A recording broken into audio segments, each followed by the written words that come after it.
Hello, my friend. Today I will tell you another long-forgotten legend. Close your eyes and let the magic transport you to Middle-earth. Our journey begins.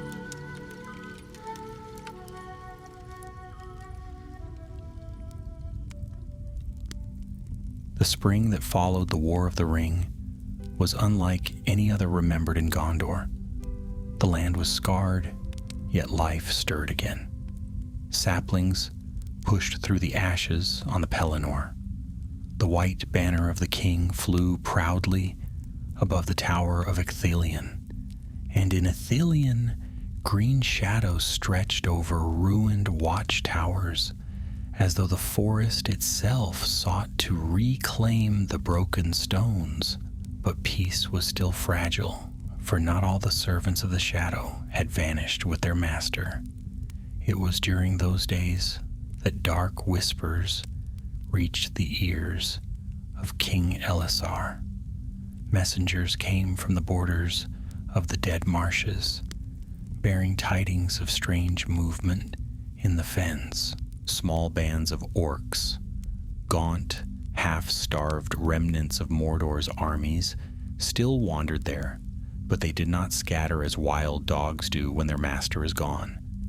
Instead, they seemed to gather with purpose, following a banner unknown, muttering a name that chilled those who overheard it. The Third Palace. Most who heard such talk dismissed it as madness. Had not the Dark Lord perished? Had not Barad-dûr fallen, its towers ground to dust? What palace could remain to a power that was utterly broken? Yet the whispers persisted. A merchant returning from the crossings near the Nindalf swore he saw orcs clustered around a black obelisk in the marsh, chanting. A soldier of Gondor who had once served at Osgiliath claimed to have caught fragments of their speech, that Sauron had built more than the Dark Tower, more even than Dol Guldur in the Greenwood. A third stronghold, smaller and hidden, had been raised in secret as a treasury and refuge. When this tale came before the king, he did not dismiss it, for Elisar remembered well that Sauron was a master of cunning, ever laying traps and false paths to ensnare the unwary.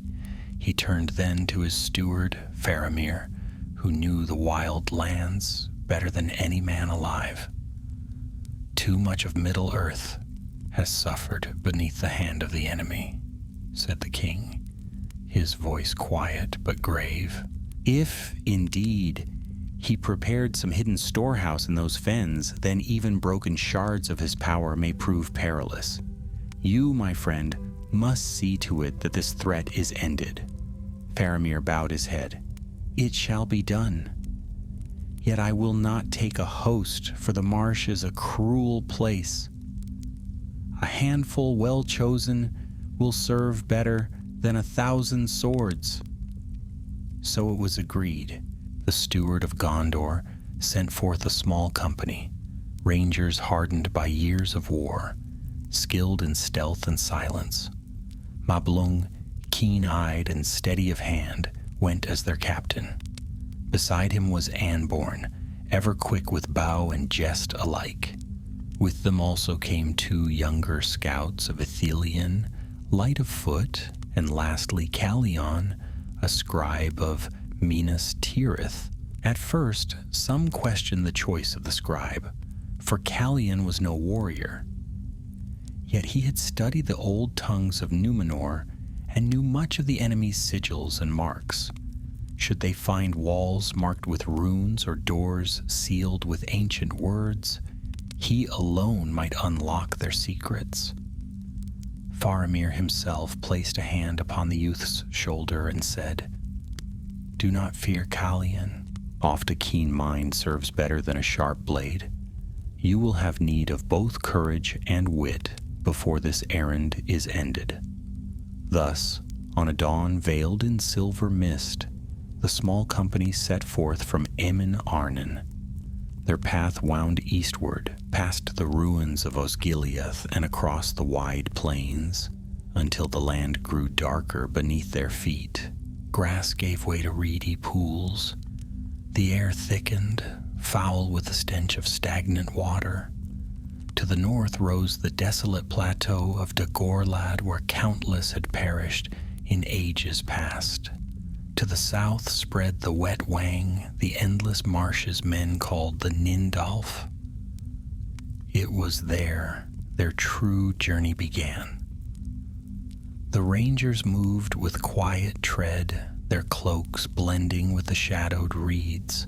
The cries of marsh birds echoed eerily, and off the ground shook with hidden bubbles as black water stirred.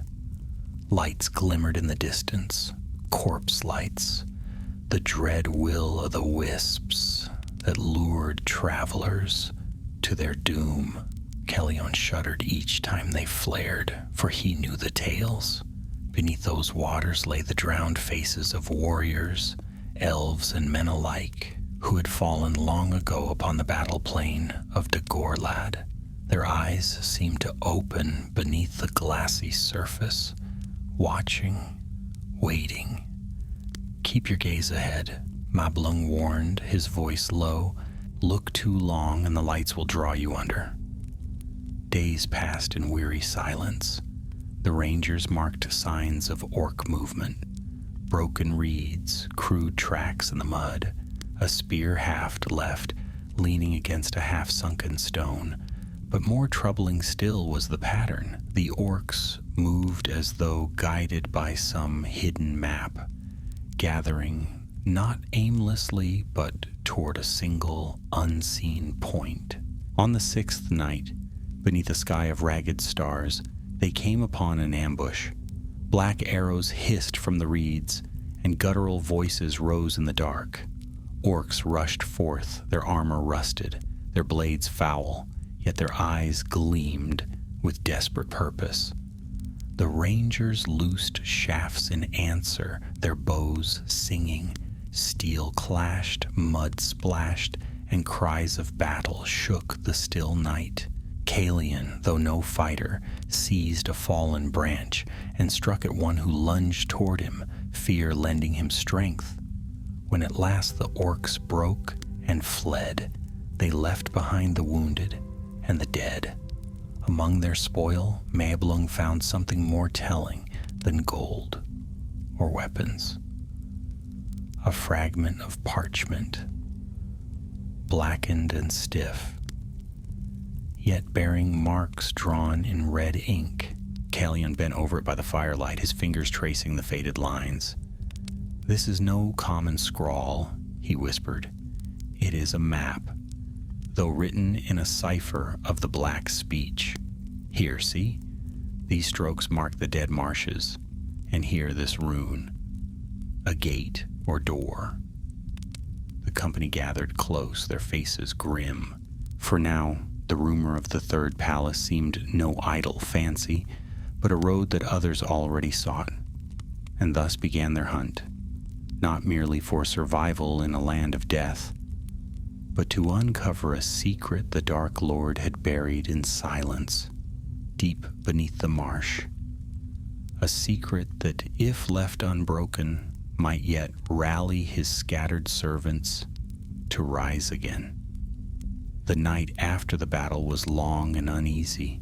Though the orcs had been driven off, their cries still seemed to linger on the wind, and every shadow among the reeds stirred the company's nerves.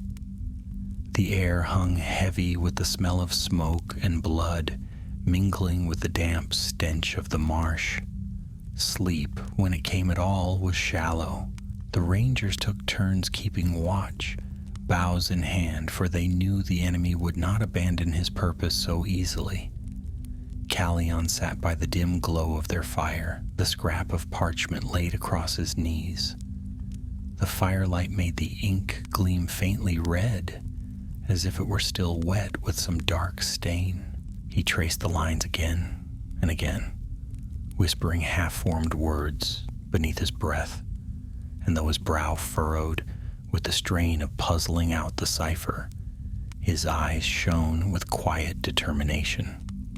At last, near the hour before dawn, he rose and went to Mablung, who was standing with his bow at the edge of the firelight. "I can read some of it now," Callion said, his voice low so as not to wake the others. "It is indeed a map of the fens, though written in symbols twisted from the black speech. Here, this mark, like 3 claw strokes, points to a place of gathering, and here, this crooked circle, I believe it marks the very entrance they seek." Mablung studied the map gravely. His eyes, sharp as a hawk's, flicked from line to line. "And what lies beyond that mark?" Callion hesitated. The words are unclear. It may say Hall of Seals, or perhaps House of Chains. The cipher is old, drawn from a tongue that was meant to hide truth from all but the Dark Lord's chosen. But one thing is certain. This place is no camp, no mere hiding hole. It was built with purpose. Mablung's face hardened. "Then we cannot let the orcs claim it." The dawn broke pale and cold, the mist rolling low over the marsh like smoke on a battlefield. The company set out once more, the map guiding their steps. They kept close together, wary of the treacherous ground. More than once, Callion nearly slipped into pools whose depths seemed bottomless, their black waters trembling as if stirred from below. The reeds whispered as the wind passed through them, and the strange lights of the dead marshes flickered in the distance, ever luring, ever watchful. By midday they reached an outcrop of stones half swallowed by the mire. The rocks jutted up like crooked teeth, remnants of some forgotten ruin.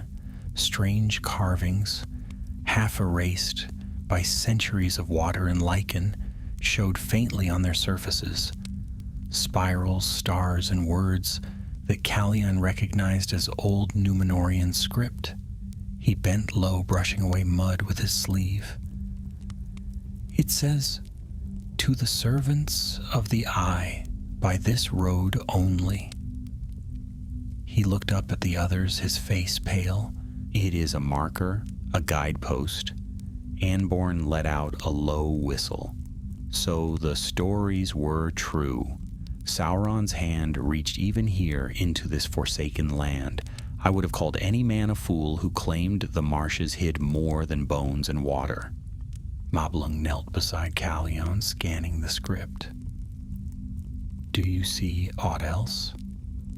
A direction, perhaps?" Callion nodded slowly. "Yes, there is a rune here for east and another for Watergate. If I read it rightly, the path lies not upon the surface at all, but beneath." The rangers exchanged uneasy glances. Beneath the water of the dead marshes, such a thought was grim indeed. But there was no turning back. That night they camped again, huddled close in a circle of reeds. The younger scouts, Tathar and Edric, kept glancing nervously toward the horizon, where a smear of smoke rose against the dusk. "Orcs," Anborn muttered, following their gaze. "They've lit fires to draw others to them. The pack is growing." Mablung set his jaw. "All the more reason to reach the palace first." It was on that night that danger came close once more.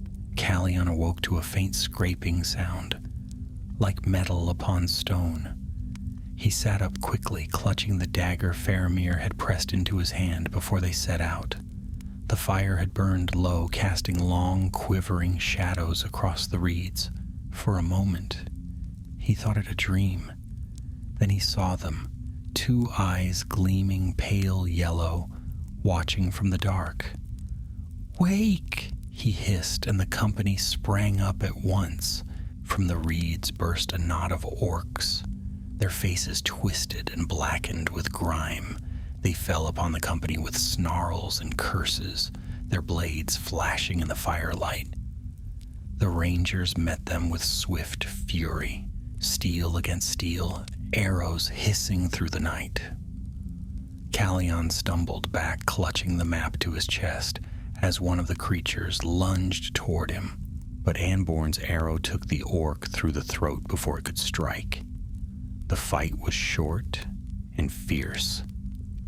At last, the remaining orcs broke and fled into the mist, their cries fading into the distance. But one of them, larger than the rest, lingered long enough to call out in the black speech. The words were harsh and guttural, yet even Calion, unskilled in that tongue, could hear the promise of vengeance in them. "What did he say?" Tathar asked, panting as he wiped his blade. Moblung's eyes were dark. He named himself Dulgor of Gorgoroth, and he swore that the palace would be his. The name hung heavy in the air. Dulgor, an orc chieftain, no doubt, and one bold enough to command more than stragglers. If he truly sought the hidden palace, then the race was on. The next day they pressed on faster, skirting the edge of the dead marshes until the ground sank lower and the pools widened into sluggish canals. The air grew heavy with mist, and every step was slower, more cautious. At last they came upon a place where the reeds grew thin, and beneath the water glimmered the faint outline of something unnatural. Stone, cut and shaped by hands, long vanished. Calion knelt at the edge, peering into the murky depths. His breath caught. There, it is a door. See how the arch rises from the silt? It has been drowned but not broken. The others crowded close. Indeed, beneath the water's surface lay a doorway of dark stone, half buried in muck and weed. Strange symbols, eroded yet still faintly visible, curved across the lintel. A drowned gate, Anborn said grimly. So the tales were true. Mablung turned to Calion. Can it be opened? The scribe swallowed hard, his heart beating fast. He traced the runes with his finger, though the cold water numbed his hand. Perhaps, but it will not yield to force. There must be a key. Some phrase, some pattern in the marks. I must study them more closely. As he worked, the marsh around them stirred. Ripples spread across the pools, and distant cries echoed through the mist. Somewhere far off, a horn sounded, a harsh braying note that made the reeds tremble.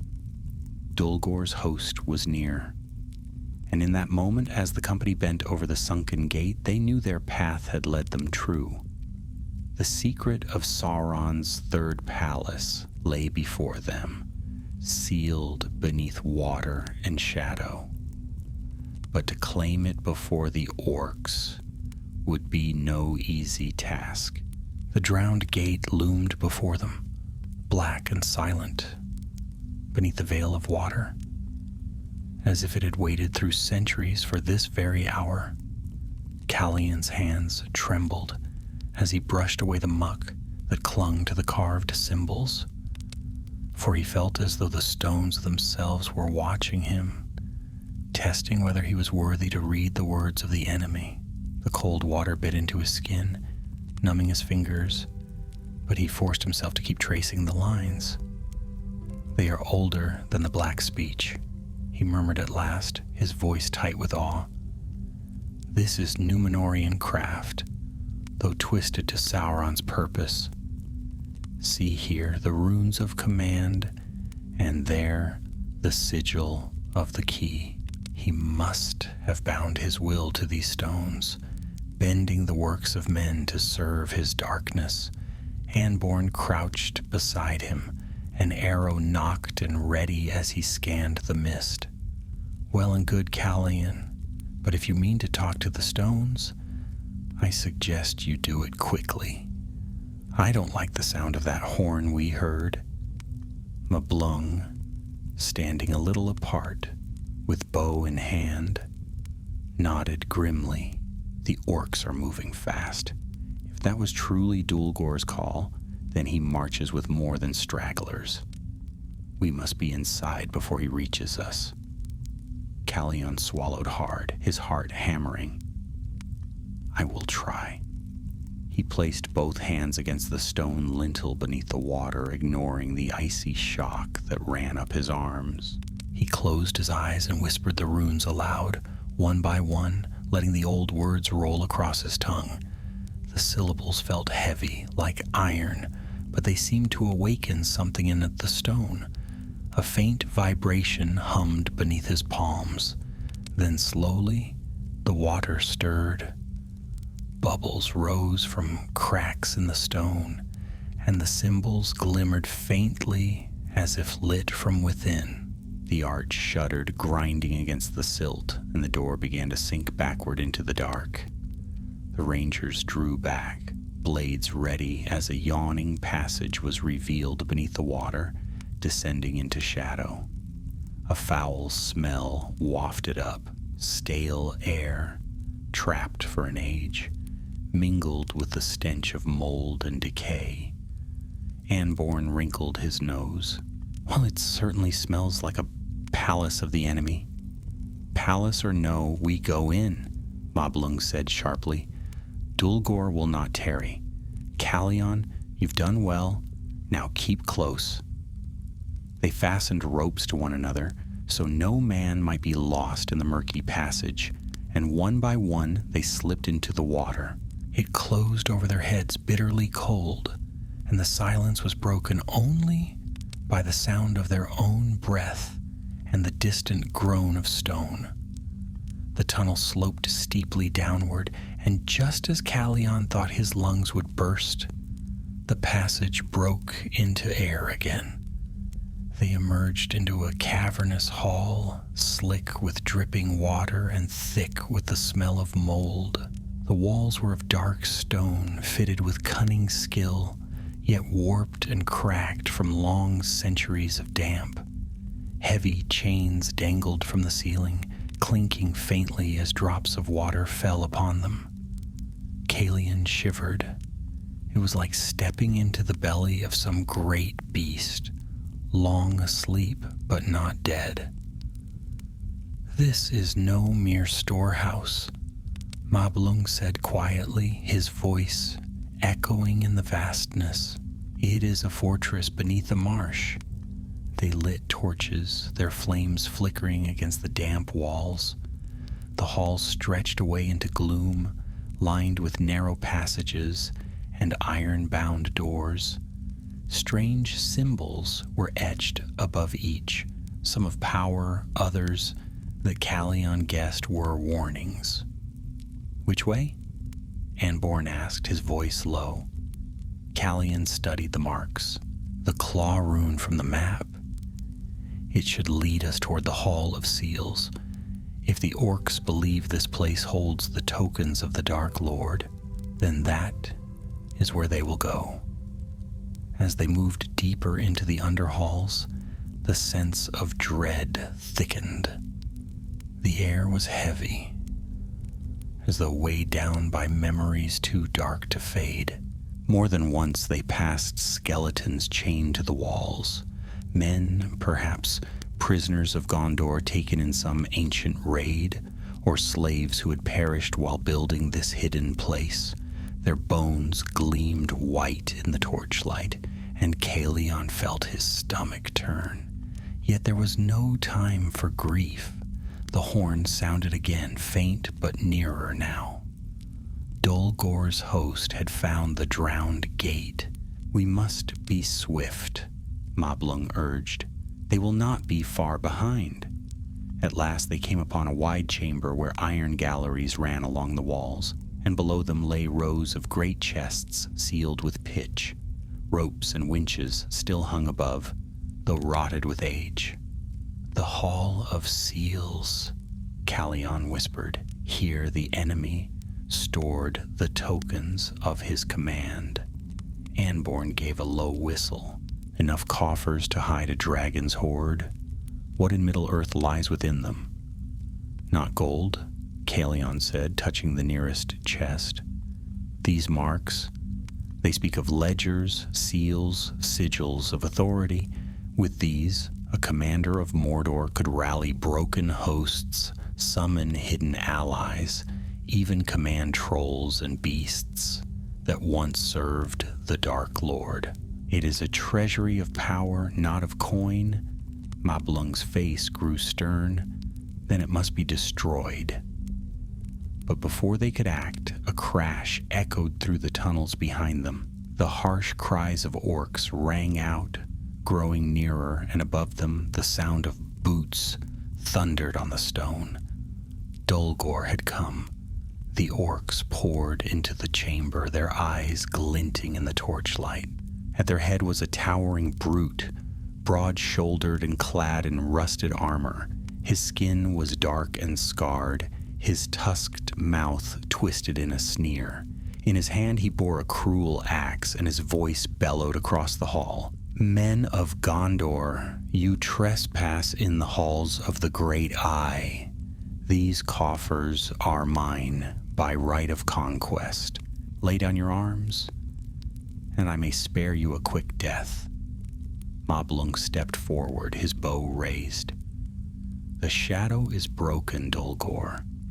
The halls of your master will be drowned, and no banner will rise from them again. The orc chieftain laughed, a sound like stones grinding together. Fool of a man, you think the fall of one tower has ended all? The will of the Eye endures, and with these tokens I will bind the scattered hosts to me. I shall raise a kingdom from the mire, and from there I shall march against you once more. And with that he roared, and the battle was joined. The chamber rang with the clash of steel and the hiss of arrows. The rangers fought like wolves cornered, swift and silent, but the orcs came on in a tide of iron. Calion, pressed back against the chests, felt panic surge through him. He was no warrior. What could he do against such numbers? Then his hand brushed one of the chests, and he remembered Faramir's words. A keen mind serves better than a sharp blade. He bent low, reading the symbols etched on the iron lock. A thought struck him. Perhaps the enemy's own runes could serve against his servants. Anborn, he shouted above the din. The sluice bars, there in the wall, break them. Anborn turned, saw the iron levers Calion pointed to, and without hesitation loosed an arrow into one. It snapped with a screech of metal, and at once a great groan filled the hall. Water surged from hidden channels, pouring into the chamber with sudden fury. The orcs cried out in dismay as the floor became a rushing torrent. Chests toppled, chains swung wildly, and the gallery shuddered. In the chaos, Mablung seized Calion's arm and pulled him toward a side passage. Come, we cannot hold him here. They stumbled into the narrow corridor, water foaming at their heels, while behind them Dulgor roared in fury. His voice followed them through the tunnels, promising vengeance as the Hall of Seals began to drown, and so the company fled deeper into the hidden palace, with the waters rising and the enemy close behind. The corridors twisted like the veins of some vast stone beast, and the roar of rushing water chased the company as they ran. Their torches flickered in the damp air, throwing leaping shadows across walls slick with moss and iron stains. Every turn brought another stair or archway, and more than once Calion felt sure they had blundered into a maze designed to confound intruders.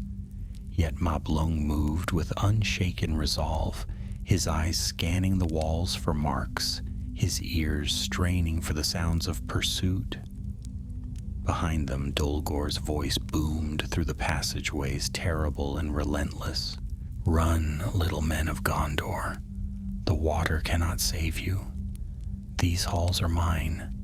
I know them as you know your own houses. You will not leave them alive." His laughter echoed, deep and mocking, and it chilled Callion's blood more than the cold water already seeping into his boots. He stumbled once, nearly dropping the torch he carried, but Anborn caught his arm and hauled him forward. "Steady, lad," the ranger growled, though there was no harshness in his tone. "You're not done yet. Keep those clever eyes open. We'll need your wit again before the end." Callion nodded breathlessly, clutching the torch tighter. His heart pounded in his chest, and yet, even through his fear, a strange determination took root. He had not come this far only to die nameless in a forgotten tunnel. At length the passage broadened into another chamber, smaller than the Hall of Seals, but still vast enough to dwarf them. A black cistern filled its center, the water glimmering with an oily sheen. A narrow chain bridge spanned the pit, swaying gently as though stirred by some unseen breath. Mablung halted the company at the threshold. His eyes swept the chamber, then fixed on the far side, where another archway led deeper into the underhalls. "That way," he said at once. "It leads toward the upper sluice gates. If we can reach them, we can bring the marsh down upon this place for good." Anborn frowned at the bridge. "It'll take us one at a time, maybe two, and I don't fancy what waits below if a step gives way." Callion peered over the edge, and his stomach clenched. The cistern's depths were black as night, and though he could see no bottom, he had the uneasy feeling that something stirred far below, watching, waiting. Before they could move, a roar split the air behind them. Dolgor and his orcs had found their trail. The chieftain's hulking form filled the far doorway, torchlight gleaming on his rusted armor and the cruel curve of his axe. His eyes blazed like coals as he pointed at the men. "There, the thieves. Slay them all, but leave the scribe alive. His tongue will open what his hands already have." The orcs surged forward, howling. "Across!" Mablung commanded. "Now!" Anborn was first, light-footed despite the swaying bridge.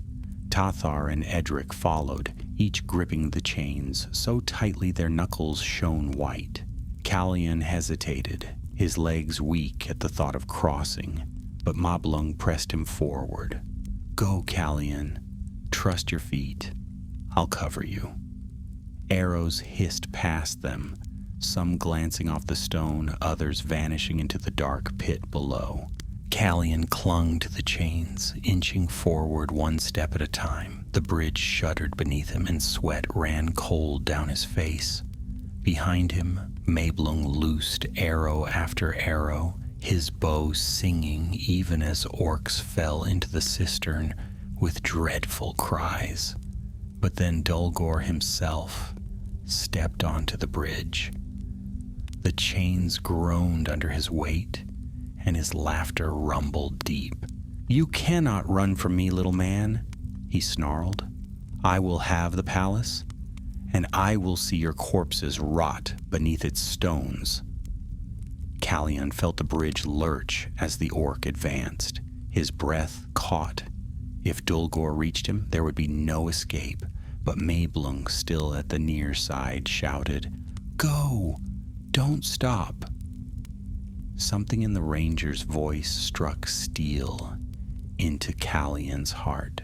He forced his legs to move faster now until he stumbled onto the far side where Anborn caught him by the arm. Then came a cry from behind. Mablung had loosed his last arrow, and now he faced Dulgor upon the swaying chains. With only his sword, the orc chieftain swung his axe in great arcs, sparks flying as steel rang against steel. "Mablung!" Anborn shouted, his voice raw. But the ranger did not falter. He met each blow with steady courage, his eyes never leaving the enemy. And in one swift motion, he struck the chain beneath Dulgor's foot. The link snapped and the bridge lurched violently. The orc roared, flailing for balance, but Mablung leapt back to the safety of the stone just as the chieftain toppled. Dulgor fell into the black depths of the cistern, his voice echoing in a terrible cry that dwindled and was swallowed by silence. The chamber was still. Only the sound of dripping water remained. Mablung, breathing hard, turned to the others. "He is not dead," he said grimly. "Not yet. The dark water hides many things, and that one is too full of hatred to drown easily. Come. We must finish what we came to do before he rises again." They pressed on through the far archway, climbing a stair that twisted upward through the stone. The air grew damper still, and soon they heard the sound of rushing water once more. Not the roar of the flood behind them, but the steady surge of hidden channels. At last they emerged into a long hall filled with sluice gates, vast iron levers protruding from the walls. The channels below seethed with black water, straining against the barriers. It was clear that this was the heart of the palace's defenses, the means by which Sauron had intended to drown invaders or preserve his treasure. Mablung's eyes shone with fierce resolve. "This is the place. Break the levers, open the gates, and the marsh will claim the palace forever." They set to work at once. Anborn and the younger scouts hacked at the rusted levers with their swords, while Mablung drove his blade deep into the mechanisms. Calion, meanwhile, bent over a panel inscribed with runes. His torch revealed words of command that might lock the sluices shut again if spoken in the black tongue. He shivered, but pressed his hand over the carvings, blotting them with pitch from his torch until the words were hidden. Suddenly, a sound rose behind them, a splash, a clatter, and then a voice. Harsh, ragged, yet full of burning malice. "You think to bury me?" Dulgor's roar filled the hall. His armor dripped with slime, his skin streaked with black water, but his eyes burned brighter than ever. "You cannot hide what belongs to the eye." He had climbed from the depths, wounded but alive, and now he bore his axe once more. The rangers turned, weapons raised, but exhaustion weighed upon them, and Dulgor seemed stronger than before, as if the darkness of the cistern had filled him with new fury. And in that moment, as the sluice gates groaned and the marsh's weight pressed against them, the company knew their task would not end without one final battle. The hall of the sluice gates seemed to grow colder when Dulgor's voice rang out. The flames of the rangers' torches flickered, as if bowing away from the orc chieftain's fury. Black water dripped from his armor in rivulets, pattering onto the stone floor with a sound like falling rain, though there was no comfort in it. His eyes glowed with a yellow fire, and when he bared his tusks, it was with a grin of hate that promised death to all who stood before him. Calion felt his heart hammer in his chest, and for a moment he wished he could vanish into the shadows like smoke. But Anborn's steady voice cut through the rising fear. "Stand firm. the ranger said, drawing his bow and loosing an arrow in one swift motion. The shaft flew straight, but Dulgor raised his axe and swatted it aside as if it were nothing more than a twig. The sound of the arrow shattering echoed down the hall.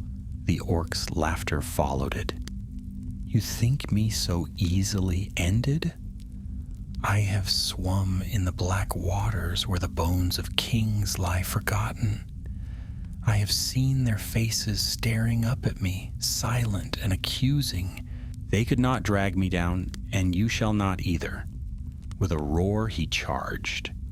Mablung met him head on, sword flashing in the torchlight. The clash of steel and iron filled the chamber, each blow sending sparks into the air. The rangers leapt into the fray, striking from the sides, forcing Dulgor back step by step. But the orc was massive, his strength terrible, and every swing of his axe threatened to crush bone and steel alike. Callion hovered near the levers, torn between terror and the urge to act. He saw the sluice gates trembling, the water behind them pressing harder with each moment. If they could only force the gates open, the whole palace would drown. But with Dulgor standing before them, victory seemed far away. "Callion," Mablung's voice rang out as he parried a blow that nearly split his helm. "The gates. Do what you can." The scribe blinked, startled. "But if I open them now, we'll all do it." There was no more time to question. Callion ran to the far wall where the iron levers jutted out, their edges corroded with rust. He gripped one with both hands and heaved. The metal groaned, unmoving at first, then screeched as it began to shift. His arms trembled with the effort, every muscle straining. The orc's laughter rose again, and Callion dared a glance over his shoulder. Dulgor had knocked Anborn to the ground and was bearing down on Mablung with terrible fury. The ranger fought like one possessed, his blade darting in quick strikes, but he was tiring. "Little rat," Dulgor spat, suddenly hurling a dagger across the hall. It spun end over end, and Callion barely ducked in time. The blade clattered against the stone above his head. He gasped, his courage faltering, but Anborn's shout carried across the chamber. "Don't stop, lad. The gates are only hope." With a cry, Callion pulled with all his strength. The lever snapped downward with a booming clang.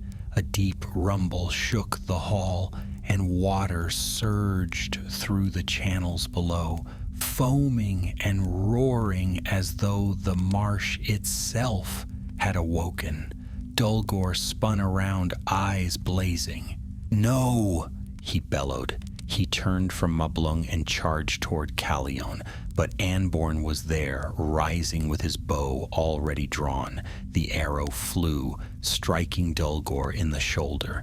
The orc staggered, snarling in rage. Mablung seized the moment, driving his sword deep into the chieftain's side. The blow might have felled another, but Dulgor wrenched himself free, howling with pain and fury. The ground trembled again as the waters roared louder. One sluice gate was open, but it was not enough. The other levers had to be broken too. Tathar and Edric, the youngest of the company, leapt forward, hacking at the iron bars with their blades. Sparks flew as steel met rusted metal. Slowly, agonizingly, the second lever gave way, crashing down with another echoing clang. More water burst forth, flooding across the chamber floor. The rising torrent lapped at their boots, swirling around them with icy force. Callion stumbled back, nearly losing his torch as the flood spread. The coffers and chains rattled in the distance, and the air filled with the smell of wet stone and rust. But Dulgor fought on, tireless and enraged. With a sweep of his axe, he sent Tathar sprawling, the young scout's sword clattering away. Anborn pulled the boy to his feet just in time, dragging him back toward the far arch. "We must leave," Anborn cried. "The flood will take the rest." But Mablung stood his ground, eyes fixed on the orc. "Not while he still breathes," he said grimly. Dulgor laughed, blood staining his teeth. "So be it. We will drown together, man of Gondor." The orc swung his axe in a deadly arc.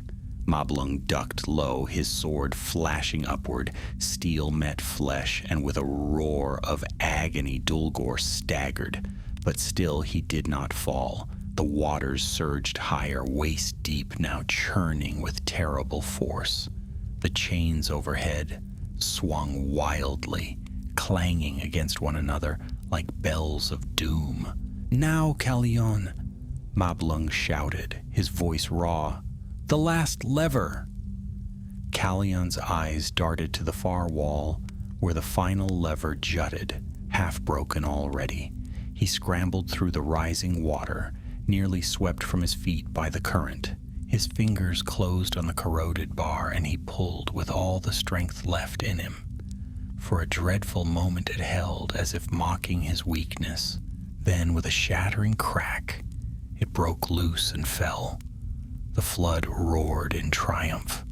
The sluice gates burst wide, and a wall of black water thundered into the chamber.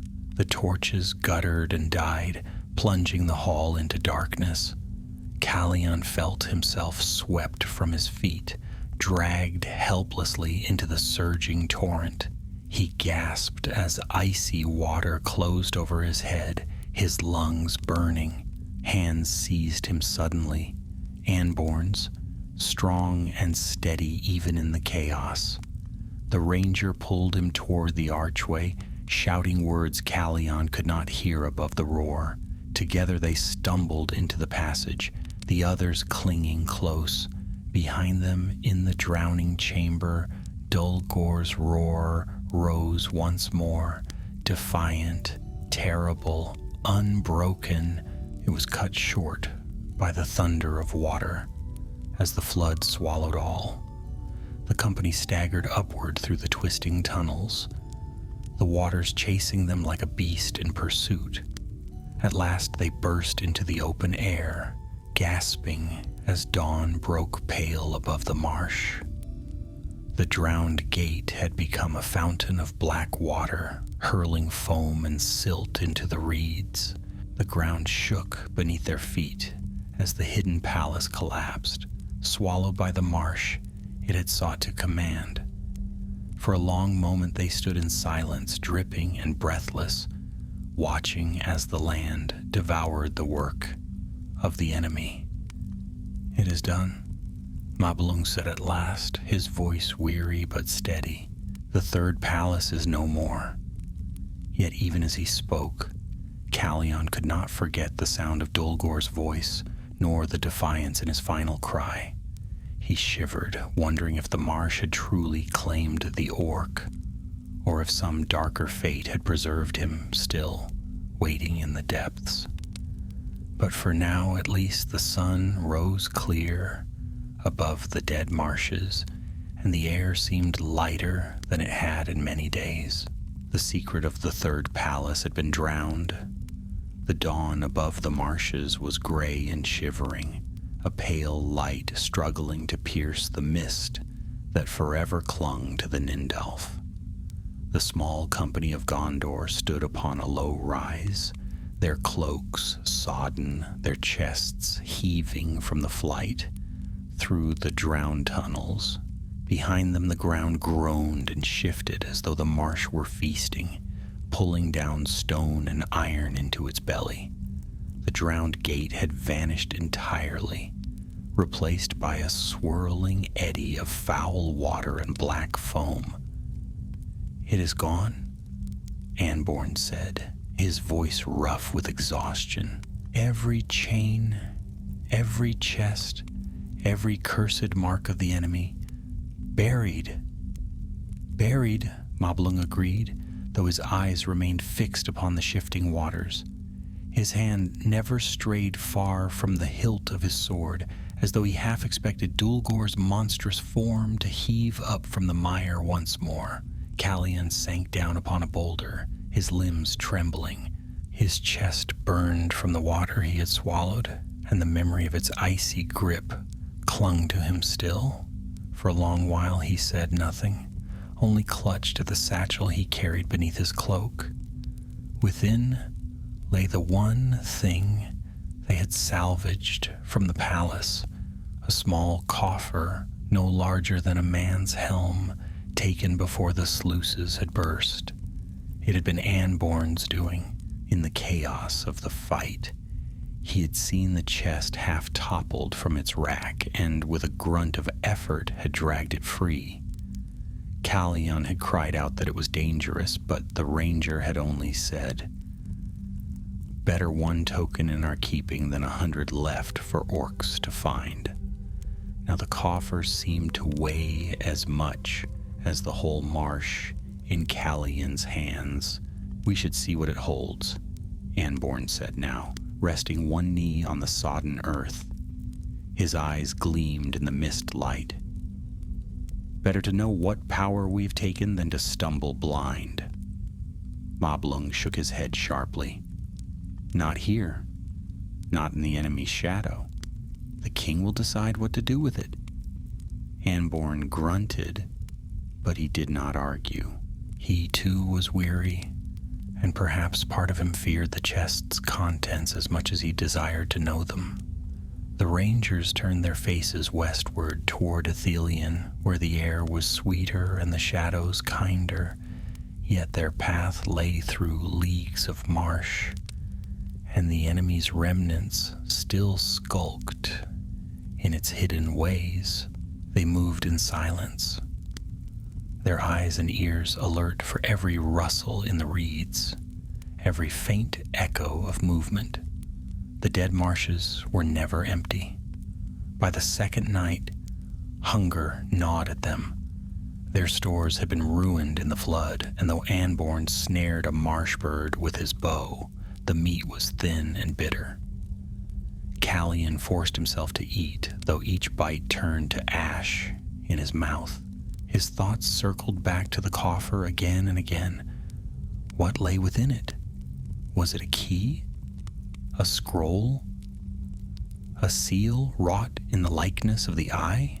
The runes carved upon its lid gave no answer, for though they bore the shapes of the Númenórean script, they had been warped into something darker, as though the stone itself writhed beneath the carvings.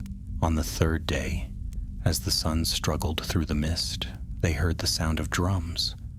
Faint at first, then louder. The ground trembled beneath their boots. "Orcs," Moblung said grimly. He crouched, placing his hand to the earth. A war band, and not a small one. They marched north toward Dagorlad. Anborn spat into the mud. Dulgor's remnants, even drowned his shadow lingers. Calian's stomach turned cold.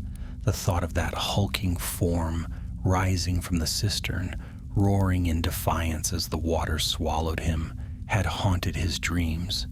He had prayed it was only the last cry of a doomed beast. But now, hearing the drums, he wondered if fate had spared Dulgor after all. The company veered wide, skirting the warband's path.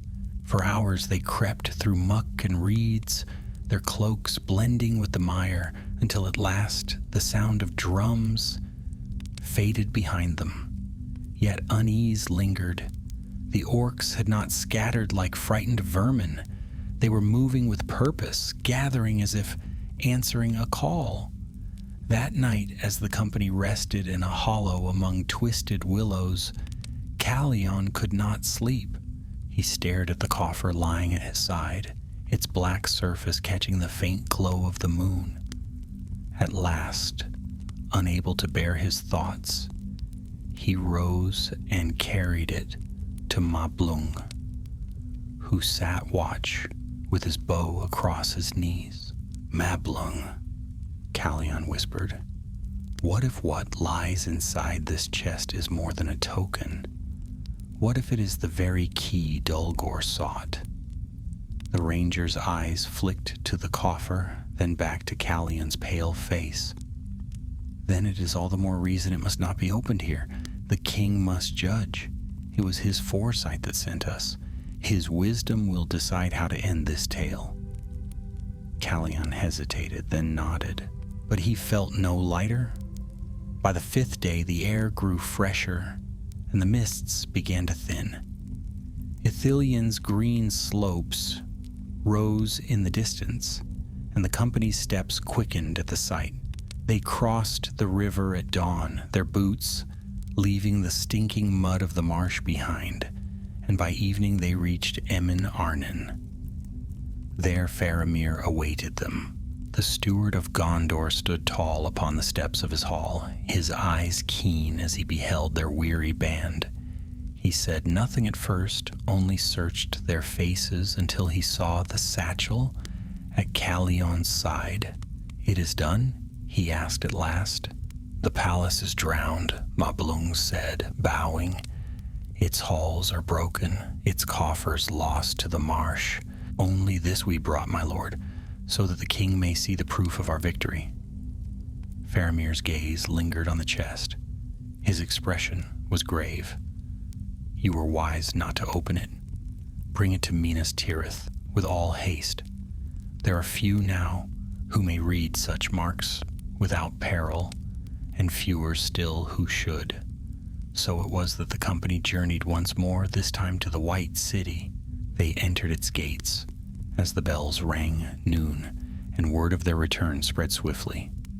At the tower of Ecthelion, they were led before King Elisar himself.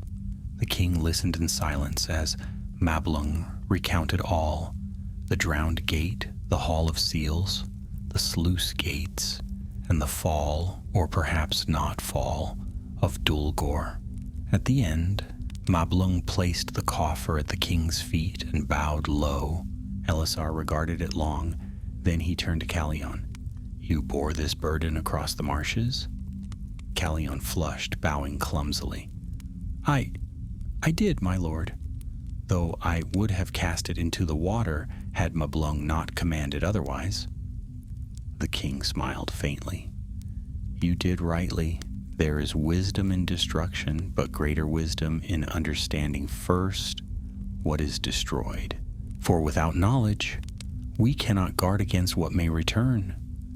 He lifted the coffer, setting it upon a table of black stone. The room hushed. Then, with hands steady as rock, he spoke a word of command in Quenya. The runes upon the lid flared red, then cracked like brittle clay.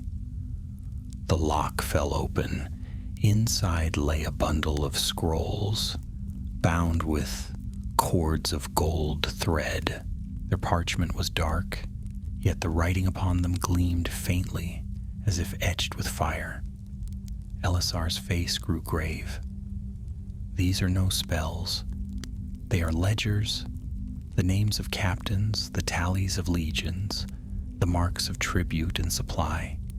Here lies the record of Sauron's dominion, written so that none of his servants could deny his claim." Mablung's hand tightened on his sword hilt. If such writings fell into the hands of another, Dulgor could use them to bind the broken hosts. The king nodded slowly. "Indeed, with these seals and names, even a lesser hand might gather a shadow army. It was not wealth Sauron stored in his third palace. It was loyalty bound in ink and fire, the power to summon obedience even when his eye was turned elsewhere." The chamber fell silent. Calion shivered. The thought of such power, silent yet commanding, was more chilling than any weapon. At last, Elisar placed his hand upon the scrolls. "These will be unmade. Their ash shall be scattered in the wind upon the sea, where no hand of shadow may reclaim them. You have done well, all of you. Gondor is safer because of your courage. And yet, even as the company bowed, Calion could not shake the memory of the drums in the marsh. He thought of Dulgor roaring in defiance as the flood swallowed him. The palace had been drowned, the scrolls destroyed, or soon would be. But the orc's voice haunted him still. For hatred, Calion realized, was not so easily drowned. The next morning dawned bright over Minas Tirith. The white city gleamed in the sunlight, as though it had never known shadow, its walls of pale stone glittering against the clear sky. Yet within the high chambers of the Tower of Ecthelion, the mood was heavy. The chest that had traveled from the depths of the marsh sat upon the black table still, its lid open, the dark scrolls resting within like coils of some venomous serpent. King Elisar stood before them, his brow furrowed, his hand upon Anduril's hilt, as though he half expected the writings themselves to rise in defiance. Beside him stood Faramir, steward of Gondor, his eyes grave as he read the fiery runes that traced across the parchments. The rangers who had borne the chest sat silently to one side, weary from travel, yet unwilling to leave while the fate of their burden was decided. At length the king spoke. These scrolls are weapons, though not of steel. With them, one who knew the tongues of Mordor could summon obedience from scattered hosts, orcs, trolls, men who once bent knee to the eye. They would rally to the bearer of these names. And though Sauron is gone, hatred lingers, ambition lingers. Such writings cannot remain in Middle-earth. Faramir inclined his head. Then they must be destroyed utterly. Fire and wind shall scatter them, so that no hand may gather them again. Calion swallowed. He sat straight-backed on his bench, though his hands trembled in his lap. My lords, he ventured, his voice small in the high chamber. Forgive my boldness, but I have read some of these marks. They are not only names. Some are places, supply routes, stores of weapons hidden in the wild. If we destroy them without reading them fully, will we not lose the chance to know what remnants of danger remain? The king turned his steady gaze upon the young scribe. His eyes were keen, yet not unkind. You speak wisely, Calion. There is knowledge even in the enemy's tools. Yet the danger of keeping them is greater still. To guard against shadow, one must not clutch it too long, lest it stain the hand. He placed a hand upon Calion's shoulder, and the youth felt the strength and calm of that touch. You have courage and wisdom beyond your years. We will study these writings long enough to glean what peril still lies hidden, but no longer. Then they will be destroyed. That I vow. The words were spoken with such certainty that the rangers bowed their heads in relief. For a time at least, the matter seemed settled.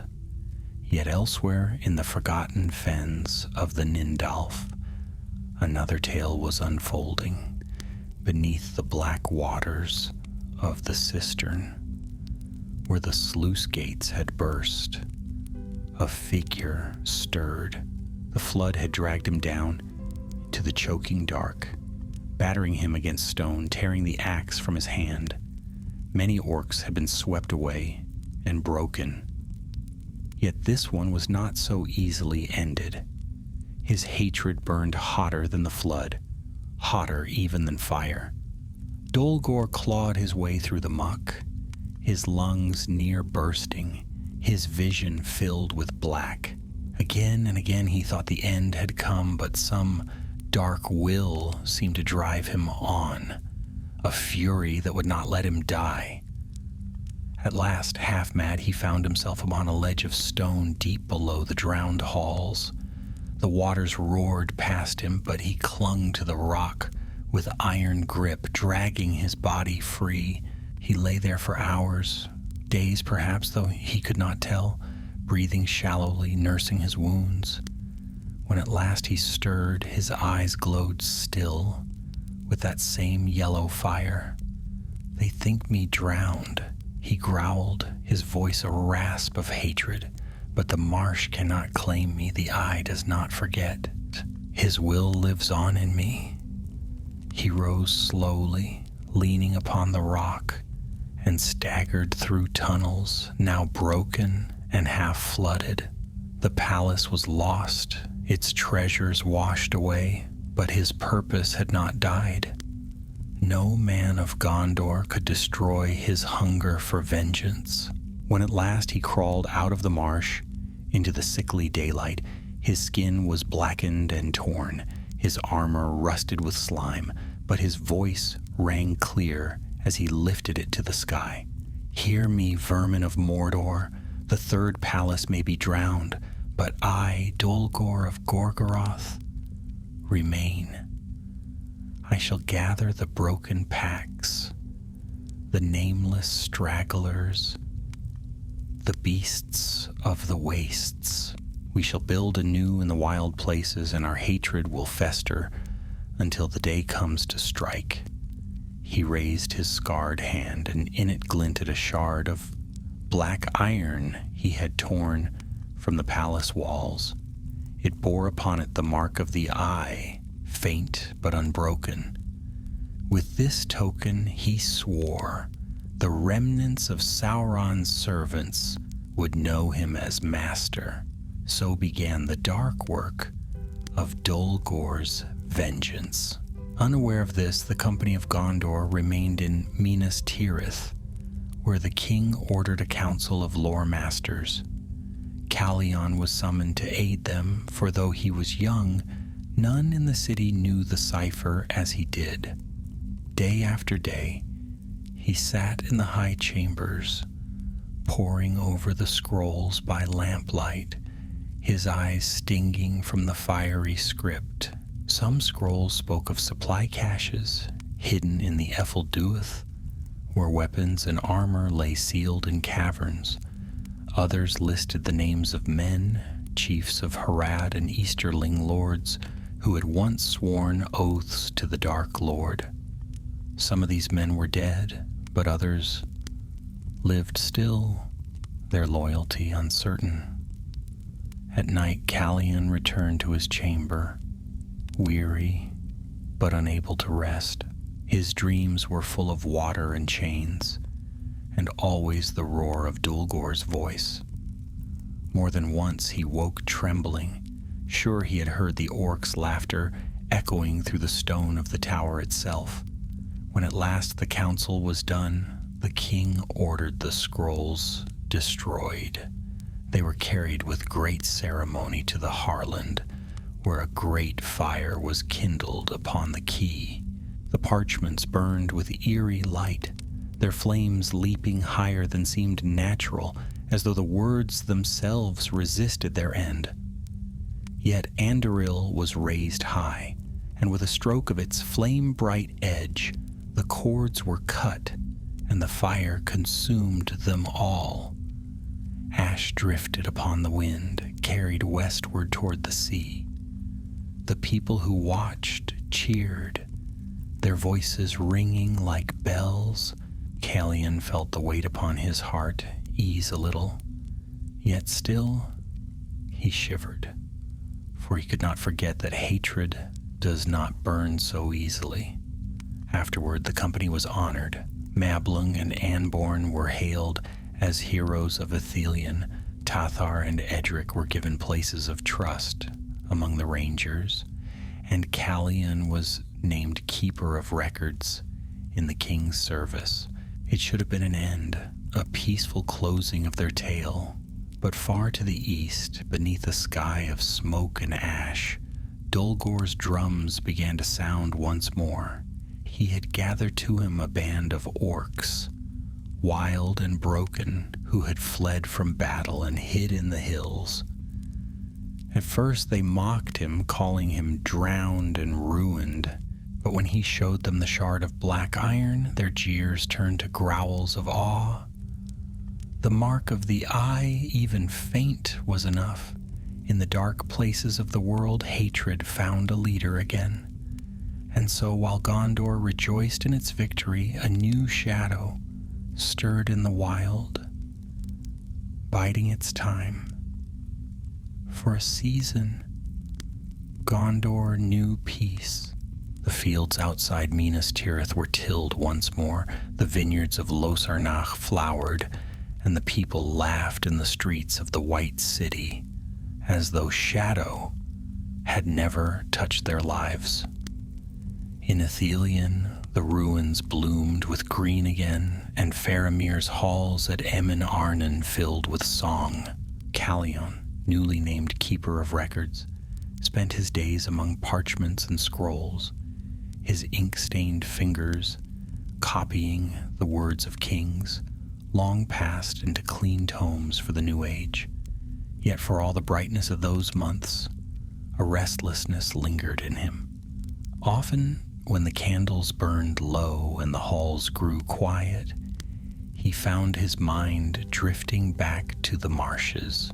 He heard again the roar of water, saw the chains swinging in the drowned halls, and above all, he felt the echo of Dulgor's last cry. Hatred, Calion knew, was not so easily drowned as stone. One evening, as he worked by lamplight, a knock came at his door. Mablung entered, tall and grave as ever, though his eyes softened when he saw Calion's hunched form over the desk. "You bury yourself in ink, lad," the ranger said. "It is well to serve the king's wisdom, but a man must breathe fresh air, lest he wither like parchment himself." Calion smiled faintly. "I find peace in words. They do not shout or strike as orcs do." Mablung crossed the room and placed a hand on the youth's shoulder. "Even so, I bring tidings that may draw you from your books. The steward has summoned us."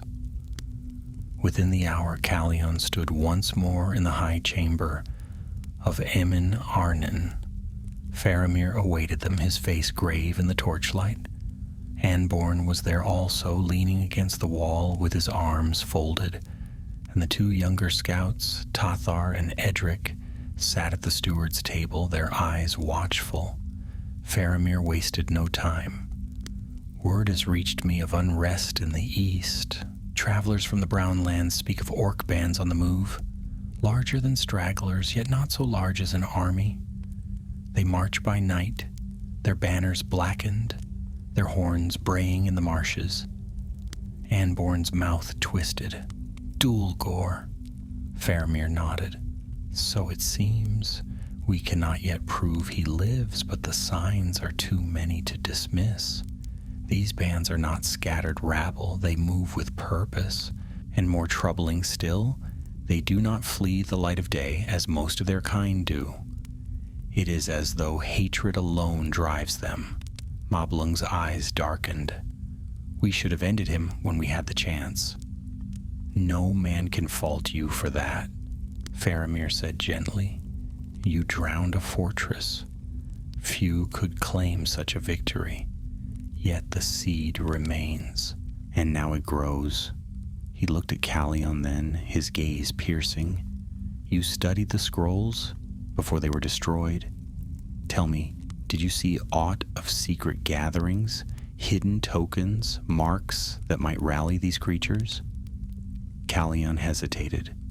"There were names, my lord, many, captains, lieutenants, even lesser chieftains of orcs.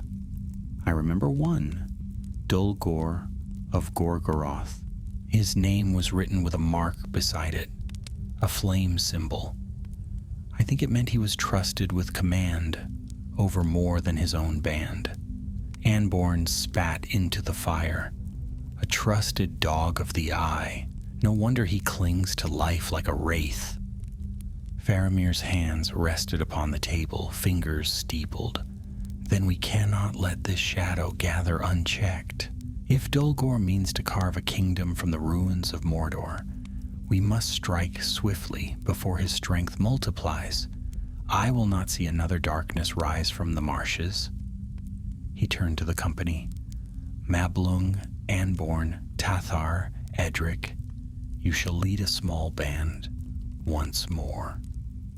Calion, you will go with them. Your knowledge of the scrolls may yet prove our only key, but this time your charge is different. Not to drown a fortress, but to find the enemy himself. Find Dulgor, learn what banners he raises, what oaths he binds, and if chance allows, end him. Calion's heart thudded painfully. Part of him longed to refuse, to remain among his scrolls where ink was the only danger. But when he looked into Faramir's eyes, he saw no scorn, only trust. He remembered too the courage of his companions and the words Mablung had spoken in the flooded hall.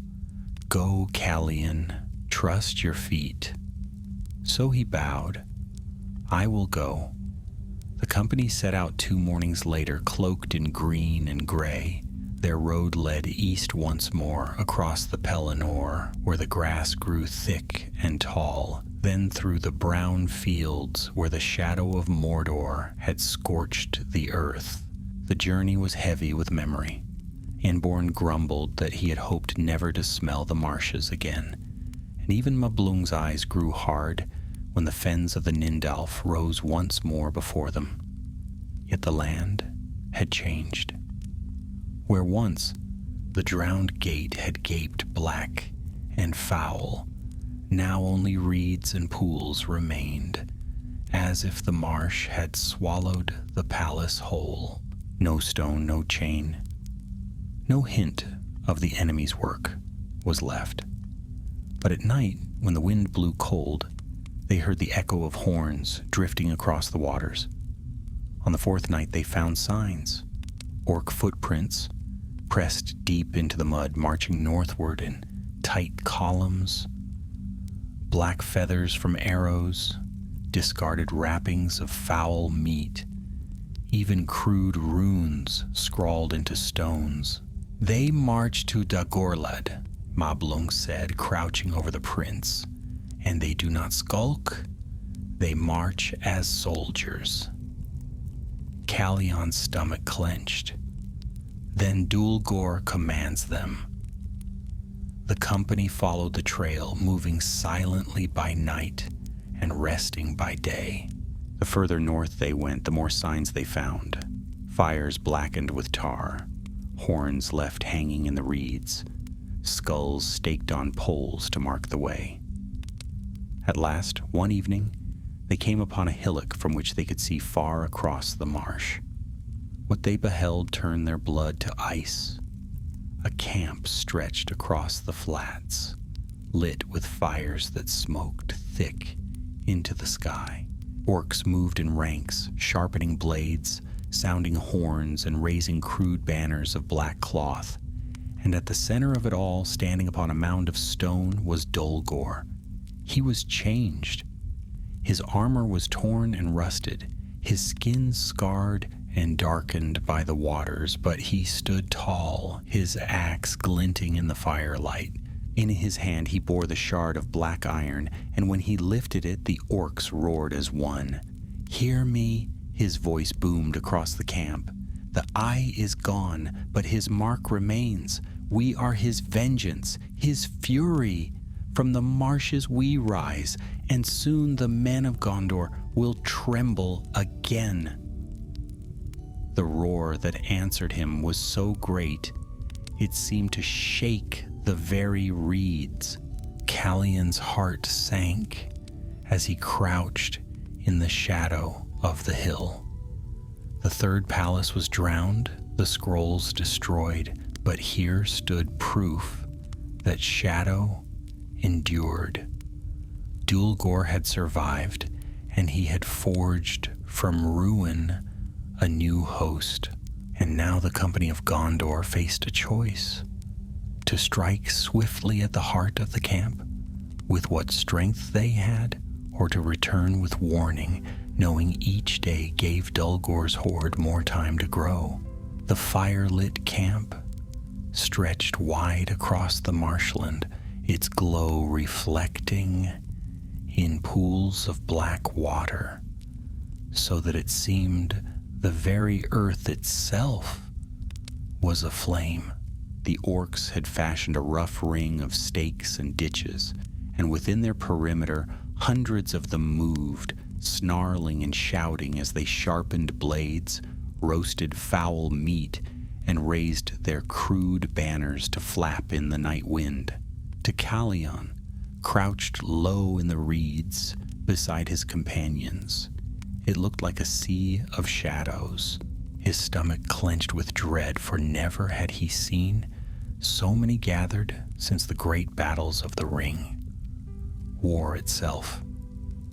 At the camp's heart, Dulgor stood upon his mound, towering and terrible, holding aloft the shard of black iron that glimmered like a shard of night sky. Every time he raised it, the orcs roared until the sound rolled across the marsh. Like thunder, the company of Gondor, hidden upon the hillock, felt the vibration in their bones. Anborn spat into the mud. "A fine sight," he muttered, his voice a bitter whisper. "We drowned his palace, burned his scrolls, and still he rises from the mire like some cursed weed. Sauron's dogs never stay buried." Mablung's eyes narrowed as he scanned the camp.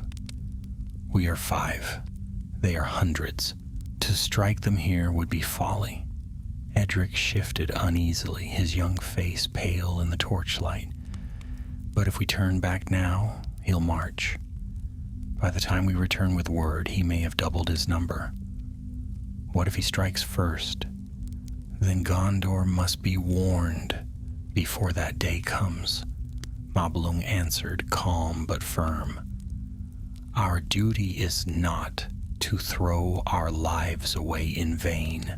It is to bear tidings to the king, so he may send the strength needed to end this shadow, once and for all." Calion listened in silence, his heart torn.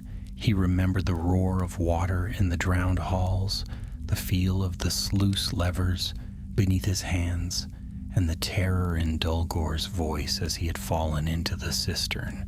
That they had endured all of that only for the orc to rise again made his spirit heavy. At last, Tathar spoke, his voice soft but resolute. "One of us must return. The rest should linger, watching. We must learn what we can of Dulgor's strength. How many march? What paths they mean to take? Then, when the king's host comes, we may guide them true." Mablung nodded. "A sound plan." He turned to Edric. "You are the youngest and swiftest among us. You will go. Make for Aemon Arnon with all haste, then on to Minas Tirith. Speak only to the steward and the king. Tell them what we have seen, and tell them this: the shadow of Mordor stirs once more." Edric swallowed, but he did not falter. "I will go." They clasped his hands one by one, and when he slipped away into the night, Calion felt a pang of unease. The boy was brave, but the marsh was vast and treacherous, and orc scouts lurked everywhere. Still, there was no other choice. That night, the remaining 4 lay hidden in the reeds, watching the camp. They took turns at watch, though none of them slept much. The sounds of orcs drifted on the wind, grunts, snarls, laughter like gravel ground together. From time to time, horns blared, and the orcs answered with a howl that made the marsh birds take wing in terror. Near midnight, Calion saw Dulgor descend from his mound and stride among his followers. Wherever he passed, they shrank back in fear, bowing their heads. He barked commands in the black speech, his voice carrying above the rest. Callion, who had studied that vile tongue in order to decipher the scrolls, strained to catch the words. Gorgoroth, Dagorlad, Gates of Gondor. The phrases were scattered, but their meaning was clear enough. Dulgor meant to march north to the plain of Dagorlad, where armies had clashed in ages past, and from there he would strike at Gondor's borders once more. Callion's heart sank. When at last dawn broke gray over the marsh, the orcs showed no sign of weariness. They feasted, sharpened their weapons anew, and raised their banners higher. The shard of iron gleamed in Dulgor's fist as he lifted it toward the rising sun, and the orcs roared in answer, their voices shaking the reeds. The company of Gondor slipped further back into cover, for daylight brought little safety. Anborn crouched beside Callion, his hand resting on the hilt of his sword. "That shard he carries," the ranger murmured. "What is it? You studied the scrolls? Did you ever see such a thing mentioned?" Callion shook his head, though unease gnawed at him. No scroll spoke of it. But I fear it is a token, a relic of the palace itself. The mark upon it is the eye, faded but still powerful enough to bind their loyalty. In their minds, it proves Dulgor's right to rule. Anborn cursed under his breath. So long as he bears it, they will follow him like dogs. Mablung's voice was low, steady. Then it must be taken from him. That shard is the true danger more than the orc himself. Without it, his host may splinter. Callion stared at him, wide-eyed. "You mean to steal it? From the midst of that camp? I mean to end this shadow before it grows," Mablung said. "If a chance comes, we must take it."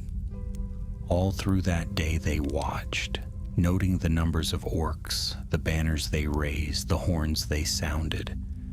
By Callion's count, there were near 300, and more trickled in by nightfall. It was a war band, not yet an army, but far more than 5 men could hope to face. When darkness came again, Mablung spoke. "We go closer. If we can find where Dulgor keeps the shard when he sleeps, we may yet seize it." Anborn grinned grimly. At last, some sport. They crept through the reeds, moving as shadows among shadows. The stench of the camp grew stronger. Smoke, blood, and filth mingled in a foul haze. Orcs sprawled around fires, snarling and bickering. Some fought, others gnawed on bones. The rangers moved like ghosts, slipping past sentries whose eyes were dulled by drink. At the camp's heart, near the mound, they found Dulgor's shelter, a crude hut of hides stretched over poles. 2 massive orcs stood guard at the entrance, their tusked faces twisted in scowls. Beyond, faint firelight flickered. Mablung raised his hand, signaling them to halt. His eyes gleamed as he studied the guards, then the shadows around the mound. At last he leaned close to Callion, whispering, "Watch carefully. You will see where he keeps the shard. If we know that, we may plan a strike on the morrow." Callion's heart pounded as he peered through the reeds. He saw Dulgor inside the hut, seated upon a crude throne of stone. The shard of iron rested across his knees, and his massive hand caressed it as though it were a living thing. His lips moved in low growls, speaking words Callion could not hear, but he shivered all the same. Then suddenly, Dulgor's head turned, his yellow eyes fixed on the shadows beyond the firelight. Callion froze, his breath catching, Had they been seen? The orc chieftain's lips curled into a slow, dreadful smile. He rose, lifting the shard high, and his voice boomed across the camp. "Spies!" The guards bellowed in answer, horns blared, and the camp erupted in chaos. Orcs surged to their feet, blades drawn, roaring with fury. Mablung's eyes flashed. "Run!" And the company of Gondor burst from the reeds, the night exploding around them with the cries of the enemy. The camp exploded like a struck hive. Fires flared, horns blared, and orcs poured from every corner with snarls and roars, their weapons flashing red in the torchlight. The company of Gondor, crouched low in the reeds only moments before, now found themselves exposed beneath the blazing gaze of 100 enemies. "Run!" Mablung's voice cut through the din like steel, and without another word they leapt into motion. Anborn loosed an arrow even as he moved, and one of the guards at Dulgor's hut fell with a cry. The second guard charged, but Mablung's sword struck true, and the orc toppled, clutching his throat. Then they were away, weaving between fires, ducking beneath the swing of axes, darting through the narrow gaps between tents. The camp was chaos. Orcs clashed with each other in their haste, some half drunk, others still blinking sleep from their eyes. Yet the cry of "Spies, men of Gondor!" rang across the camp again and again, spurring them all to the hunt. Calion's lungs burned as he ran, clutching his dagger in one hand, though he knew he would be no match for the hulking shapes that loomed all around. Anborn darted beside him, his bow singing as he shot, arrow after arrow, into the darkness, each one finding its mark. Mablung led the way, his sword carving a path through the press, while Tatar guarded their rear with swift, desperate strikes. Through the uproar came Dulgor's voice, deeper and louder than all the rest. "After them! Bring me their heads! Leave the scribe alive! His tongue will serve me!" The words struck Calion like a blow. His feet stumbled, and for a heartbeat he faltered. Why him? Why always him? Yet even as fear gripped him, he felt a hand seize his arm, Mablung's steady grip, pulling him onward. "Do not falter," the ranger growled. "Your wit is our weapon as much as any sword." They burst free of the camp's ring of fires and into the marsh beyond, reeds whipping at their faces, water splashing about their boots. Behind them, horns blared again, and the thunder of pursuit followed. "Which way?" Anborn hissed. "North," Mablung commanded. "The ground rises there. We may lose them in the hillocks." So north they fled, weaving through pools and tangled roots. The marsh seemed endless, its dark waters reflecting the scattered fires of the orc camp. Calion's breath came in ragged gasps, his legs trembling, but still he ran, driven by terror and the unyielding presence of his companions. At last they reached a low rise crowned with stunted willows. There they paused, gasping for breath, their hearts pounding. The horns still sounded, though more distant now. The orcs were spreading, scouring the marsh. "They will not give up," Tatar said, his voice tight. "Not while Dulgor drives them."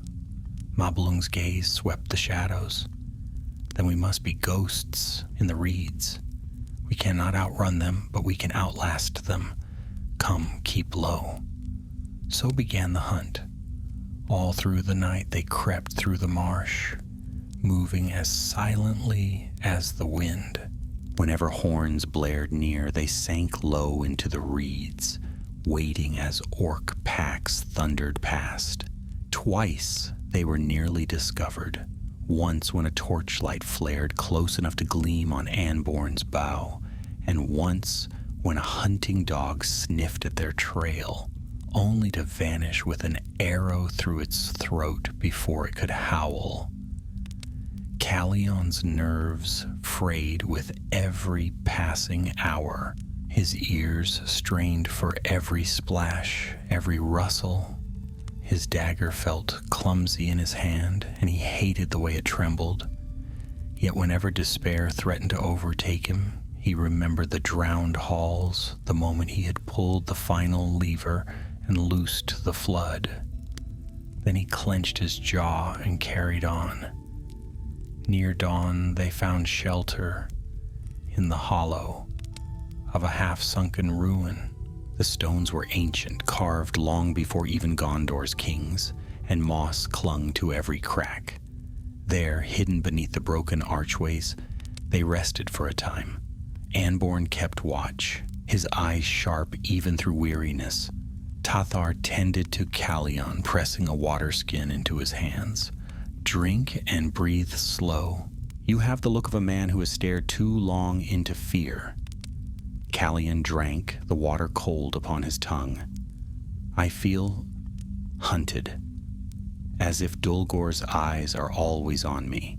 Tathar gave a grim smile. "That is because he wants you, lad. He thinks your knowledge will open doors for him. But take heart. So long as we stand, he shall not have you." Moblung crouched nearby, his sword across his knees. "We must strike back," he said quietly.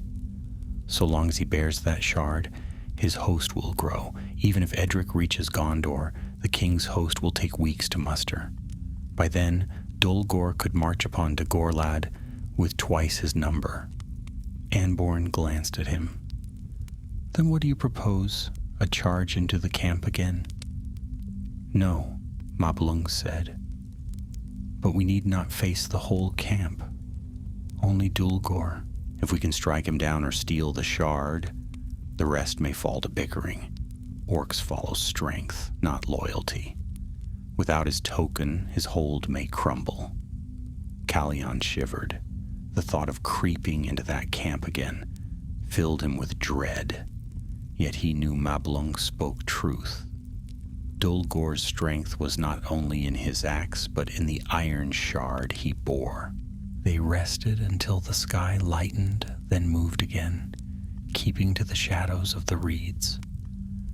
The orcs were still searching, their horns echoing across the marsh, but the company knew how to move unseen.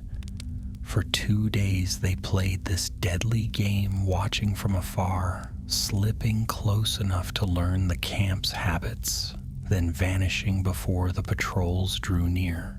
At last, on the 3rd night, Moblung gathered them close in the hollow of an old willow. "This is the night. Dulgor shows his shard at every feast, but when he retires, he takes it with him to his shelter. The guards are fewer then, and the fires burn low. If we strike swiftly, we may yet snatch it from him." Anborn's teeth flashed in a fierce grin. At last, some sport. Callion's stomach twisted, but he nodded. He remembered what Faramir had said when first he had been chosen. Oft a keen mind serves better than a sharp blade. Perhaps, just perhaps, he could prove that true once more. They crept through the reeds like shadows, their cloaks blending with the night. The camp lay ahead, quieter now, though still alive with the crackle of fires and the guttural snores of orcs. At its heart loomed Dulgor's hut of hides, the shard surely resting within. 2 guards stood before it, weary but alert. Moblung raised his hand, signaling silence. His eyes met Callion's, and in them the scribe read a clear command. This was their chance. The company readied themselves. Blades were drawn, bows strung. Callion's hand clenched his dagger so tightly his knuckles whitened. His breath came slow and shallow, his heart pounding. Tonight, in the very midst of the enemy, they would dare to strike at the shard of the eye itself. The marsh lay still beneath a moon, half veiled by drifting cloud. Only the faint cries of night birds and the dull crackle of orc fires disturbed the silence. From the hollow of the willow, the company of Gondor moved forth, 4 shadows against the reeds, their cloaks blending with the damp earth and whispering grass. Each step was careful, each breath measured, for discovery meant death. Calion felt his heart beat so hard it seemed to echo in his ears. His dagger was clutched in a sweaty hand, the small blade seeming pitifully fragile beside Mablung's long sword or Anborn's bow. Still, he held it tightly, reminding himself that he had a part to play, just as he had in the drowned halls. The camp spread before them like a dark sea. Hundreds of orcs sprawled among the fires, some already sunk into drunken sleep, others gnawing bones or muttering in the black speech.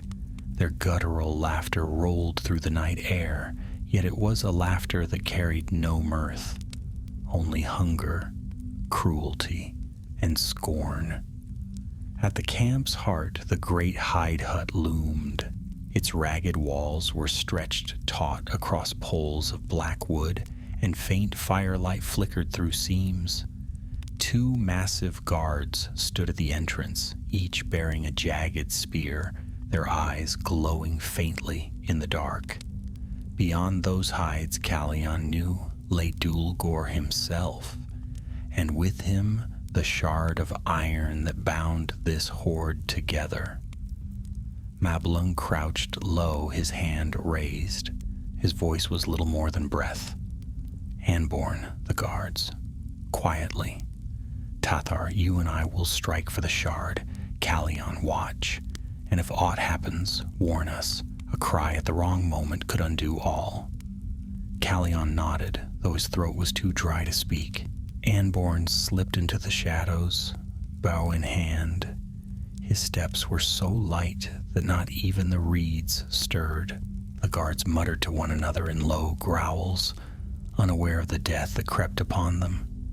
Then, thrum! One fell with an arrow through the throat, collapsing soundlessly into the mud. The second barely had time to turn before a second shaft struck deep, and he crumpled beside his fellow. The company darted forward. Mablung lifted the flap of hide, and they slid inside. The hut was close and stifling, the air thick with the stench of smoke and orc flesh. A single brazier glowed in the center, casting red light over the crude throne of stone.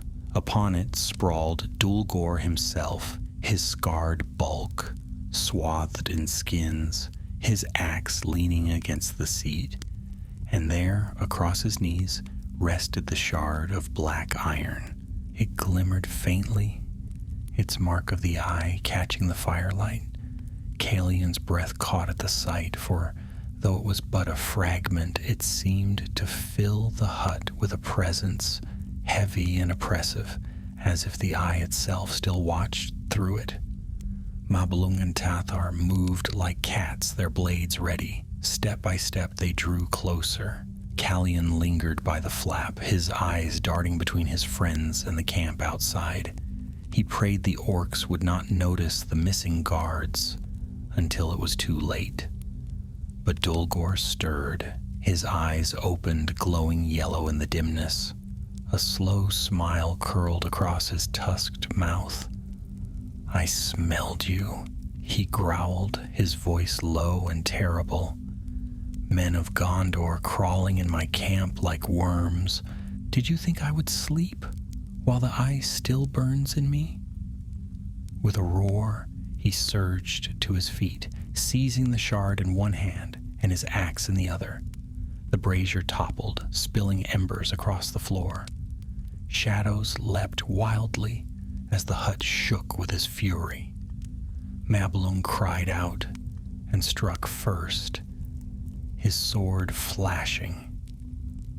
Dulgor parried with a sweep of his axe, sparks flying. The sound of the clash rang out, shattering the fragile silence of the camp. Outside voices rose in alarm. "Now!" Anborn shouted, loosing an arrow through the open flap.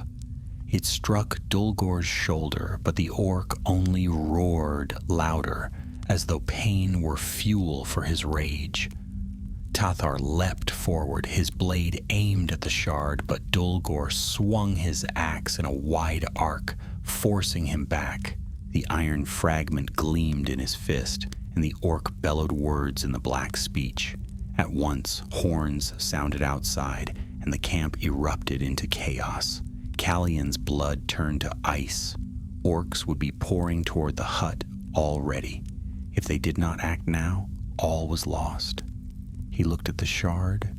Its mark seemed to pulse in the firelight, calling to him. In that moment, Callion remembered the scrolls he had studied, the way Sauron had bent Númenórean script into his own tongue, binding loyalty not by choice but by command. He remembered, too, the drowned halls and the sluice levers that had answered when he spoke the runes aloud. With a trembling voice he began to speak. The words scraped his throat like broken glass. They were syllables of the black speech, vile and heavy, yet he forced them out, shaping them as he had read them in the scrolls. Dulgor's head snapped toward him, his eyes narrowing. "You dare!" the orc roared, but the shard shuddered in his hand. The mark of the eye flared red, brighter and brighter, until it hurt to look upon it. Dulgor snarled, clutching it tighter, yet his grip faltered as if unseen hands pulled at it. "Keep speaking," Mablung cried, his sword striking again. Calion's voice grew stronger. The runes spilled from his lips, filling the hut with a dreadful resonance. The shard writhed, the mark upon it twisting, as though it sought to tear itself free.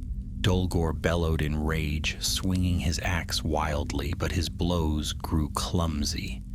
At last, with a sound like shattering stone, the shard split in two. A burst of black light filled the hut, extinguishing the brazier's fire and sending Dulgor sprawling back with a cry of agony. The pieces of iron clattered to the floor, their glow fading to ash. For a heartbeat, silence reigned. Then outside, the roar of orcs turned to confusion. Horns faltered, shouts broke into arguments. Without the shard to bind them, the horde splintered, their obedience unraveling. Mablung seized Callion by the arm. "We have what we came for. Out!" They burst from the hut into chaos. Orcs fought one another already, snarling and brawling without purpose. Some fled into the marsh, others turned their blades on their neighbors.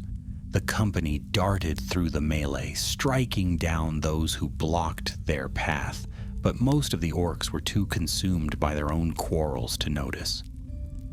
Behind them, Dulgor roared once more, his voice broken with fury.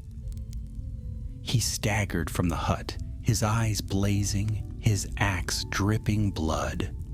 "You cannot break me," he bellowed. "Even without the shard, I will—" Anborn's arrow flew swift and true. It struck Dulgor square in the chest. The chieftain staggered, roared again, then fell to his knees. His axe clattered to the ground. Mablung's sword flashed, and with one final stroke, the shadow of Dulgor was ended. The orcs saw their master fall, and their camp dissolved into madness. Some fled shrieking, some fell upon each other, and others stood stunned as if bereft of thought. The company did not linger to see which fate prevailed. They vanished into the reeds, their breath ragged, their limbs heavy with weariness, but their task complete. By dawn they stood upon a distant rise, the camp far behind them. Smoke rose over the marsh where orcs still brawled, but the horns had fallen silent. The horde was broken. Mablung turned to Callion, his face grim but proud. You did it. With words alone you struck the blow none of our blades could. Gondor owes you much. Callion felt the weight of the night's terror lift from his shoulders.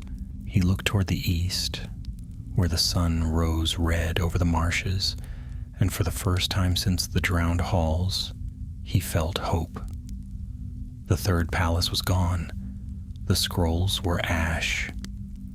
And now Dulgor too was ended. At last, the shadow of Sauron's secret had been laid to rest.